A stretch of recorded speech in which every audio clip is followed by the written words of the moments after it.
At the beginning of Chayei Sarah, the Pasuk tells us that Sarah had died. Vayakam Avram el Pnei Mesa, and Avram goes to find a burial plot for his wife. So he goes, of course, to the Bnei Chet, to the Hittite. Avram Avinu wants this special cave that he saw tremendous spiritual things coming out of it. It says that he understood that Adam and Chava were buried there, and he says, that's where I want our family burial plot to be. So he goes over to the Hittite. He asks, who's the one that owns this cave? And they said, it's Ephron. So you have over here this back and forth between Ephron and Avram Avinu. At first they talk about, he says, can you sell me the cave? And then Ephron says to him, nah, take it for free. Take it for free. And Avram Avinu says, no, I can't do that. I want to pay. He says, I'll take it for free. And Avram says, please, please, please. And he says, okay, fine, 400 shekels. And he pays it, and that's it. So Chazal Rashi tells us that these were not regular shekels. They were bitcoins. Okay, they were like super shekels. They were like 400 shekels was not like if I pull 400 shekels out of my pocket. It was like a lot of money. It sounds like they say it was an extraordinary amount of money for this piece of land. So it must have been the equivalent of hundreds of thousands of dollars, if not millions. And he paid it. Okay, so when you read through this whole thing, you think nothing of it. Okay, Rashi does tell us that Ephron was a lowlife and that Ephron makes promises, I'll give it for free, and then eventually, he breaks his promise and he charges an exorbitant amount. Okay, he was like the first politician that existed. Yeah, promises and they don't keep them. So, however, as Hillel and I were learning the end of the first parak of Bava Batra, correct? All the Gemaras that have to do with Eov. There's an amazing Gemara over there. I don't know if I expressed my amazement at the time, but it bothered me. It says that the Satan comes to Hashem and says, Hashem, I've been traveling through all across the world, through all generations, from the beginning of man until now. And I have to tell you, Avram is like top dog. Avram Avinu, like, wow. And then Hashem says, you think Avram is big stuff. What about Eov? You cast your eyes on Eov. And that was the beginning of a very, very difficult and unfortunate turn of events for Eov. But not getting into that, what wowed the Satan regarding Avram Avinu? Remember, Avram Avinu has just gone through 10 tests, and they were biggies. They were really, really big. Leaving your home, and then you arrive, and there's a famine, and you have to leave, and then your wife is taken and almost raped, and then twice, and then obviously culminating in the Akedah of slaughtering or almost slaughtering. He would have done it, right? But almost slaughtering your only son, meaning your only son from Sarah, Yitzhak. These are amazing things.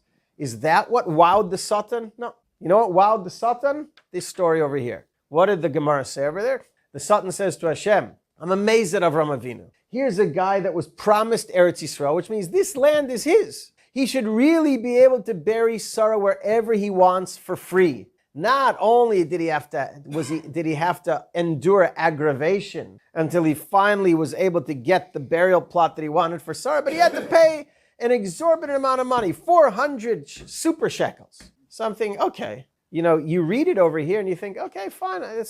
It sounds like if you were to measure this up with his other 10 challenges, I don't see what the big deal is. This is what impressed the Satan out of all of it.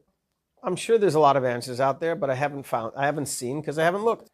So I think that the answer would be that, what the big challenge was? The challenge was that he had to put out a huge amount of money unjustifiably. A person is willing to make tremendous sacrifices when it's justified. When a person sees that HaKadosh Baruch Hu wants him to leave his hometown, to move to a new place. Hashem says, I'll make you famous there. I'll give you wealth. I'll give you children over there. And HaKadosh Baruch Hu wants to perhaps see his loyalty, that he's willing to give his only son to Hashem. Those are very difficult tests. But to take money out of your own pocket, well, he needed to bury her somewhere. Yes, he wanted that piece of land. But again, that land was his. Hashem gave Avram Avinu all of Eretz Yisrael. That land was his. So he could have very easily said to himself, well, I've got to pay like 400 bitcoins, like a fortune of money, for land that's mine, that should be mine for free. What am I going and paying? It's one thing to keep up a charade. Let Ephron think, let the Chittim think that the land is his. I know it's really mine. Fine. But now I've got to actually shell out money to keep this charade going. It's a very difficult thing, perhaps. Is it more difficult than slaughtering your own son for the altar? I would think not. But the fact that the Satan was impressed by this, and he doesn't say, wow, I've never seen any human being that would be willing to give up his son for you.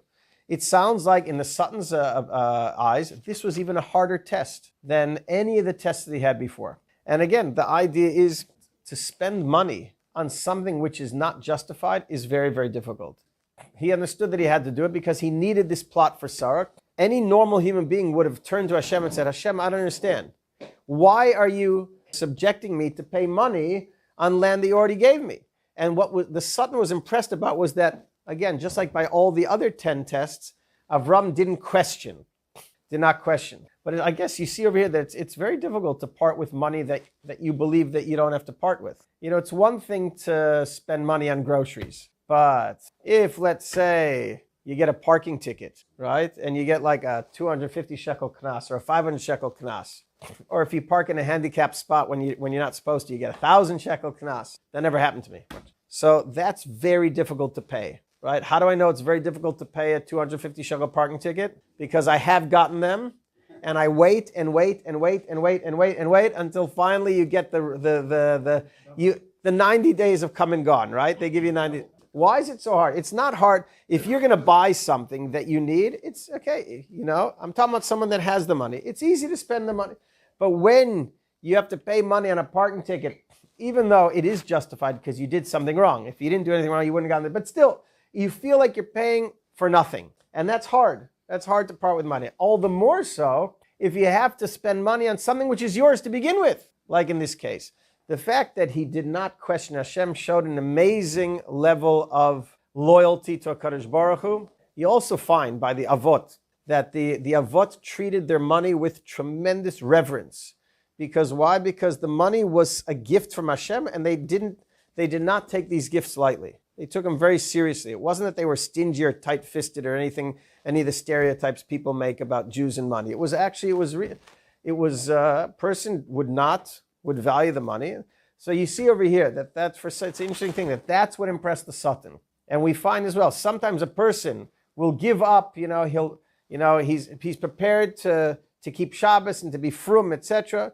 But then sometimes there seems to be seemingly like less difficult things that could really be challenging to a person. You'd think that giving money would not be such a challenge. But you see over here, it was an amazing challenge. Amazing challenge. Everyone has their own challenge when it comes to being a Torah Jew. Those that take all of the aspects and adhere to Hashem's will, the hard parts, the easier parts, the almost impossible parts, that shows a person's loyalty to HaKadosh Baruch Hu, and that's what Avram Avinu excelled at.